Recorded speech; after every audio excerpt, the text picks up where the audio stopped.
Hai guys, bertemu lagi dengan saya Lili Sirana Simbolon. Di video kali ini saya akan membahas mengenai HSE. Tapi untuk pembahasan lebih selanjutnya, jangan lupa klik like, komen, dan subscribe, dan klik lonceng untuk notifikasi selanjutnya. Mungkin bagi setiap karyawan, khususnya PT Nikomas Gemilang, hampir setiap hari mendengar kata HSE.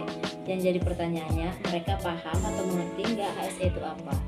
Di sini, HSE itu sendiri merupakan singkatan dari Health Safety Environment, yaitu sistem manajemen sebuah perusahaan, data organisasi untuk mencapai tujuan, sasaran, dan visinya dalam aspek keselamatan, kesehatan, serta lingkungan.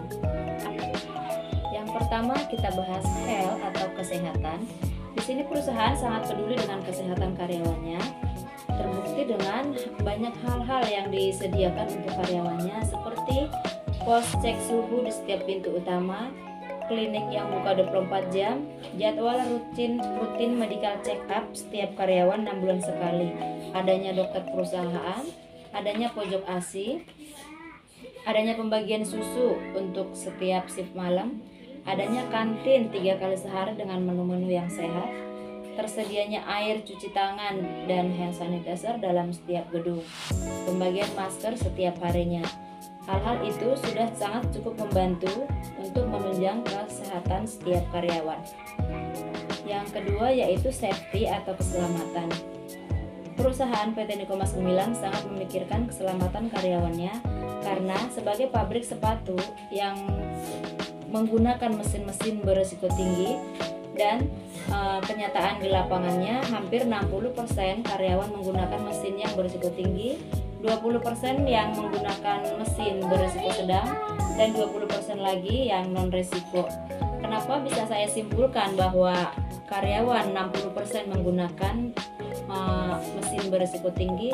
Karena kita memproduksi sepatu yang tentunya mulai dari proses cutting, sewing, assembling itu menggunakan mesin-mesin tertentu.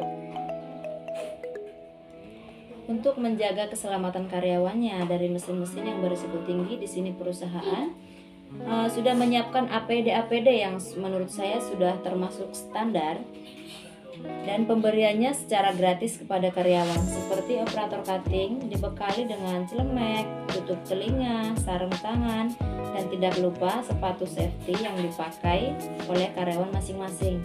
Untuk operator batin skipping dibekali APD baju, tutup telinga, masker, kacamata, dan itu hanya beberapa hal APD kecil. Dalam bagian tertentu masih banyak APD lain yang dipergunakan di area lain tergantung mereka menggunakan mesin apa atau berada di area kerja seperti apa. Di samping APD ada banyak keterangan atau pembantu pengingat operator yang menggunakan mesin-mesin di sebagian beberapa mesin. Tersedianya APAR yang mudah dijangkau, alarm, adanya pengukuran suhu ruangan, tersedianya kotak P3K, tersedianya colokan-colokan mesin yang sangat standar, kabel-kabel yang tertutup pipa, dan masih banyak lagi. Dan bisa kita pastikan jika operator semua menyadari bahwa keselamatan pekerja sangat penting, maka seharusnya sudah tidak akan ada lagi kecelakaan kerja. Yang terakhir yaitu environment atau lingkungan. Lingkungan itu bisa seperti pemantauan kualitas air, penyediaan TPS, termasuk pemisahan limbah produksi seperti limbah makanan, limbah produksi cutting yang berbentuk kulit, limbah cutting yang berbentuk sintetik, ataupun limbah dari seset cutting board. Juga pemantauan kualitas udara. Di sini kita bisa melihat bahwa di sepanjang perjalanan ke area pabrik masih terdapat tumbuh-tumbuhan hijau, pohon-pohon, itu untuk mengatur sirkulasi udara kita supaya udara kita tetap segar. Oke, baiklah teman-teman, demikian pemahaman HSE dari saya. Sampai jumpa.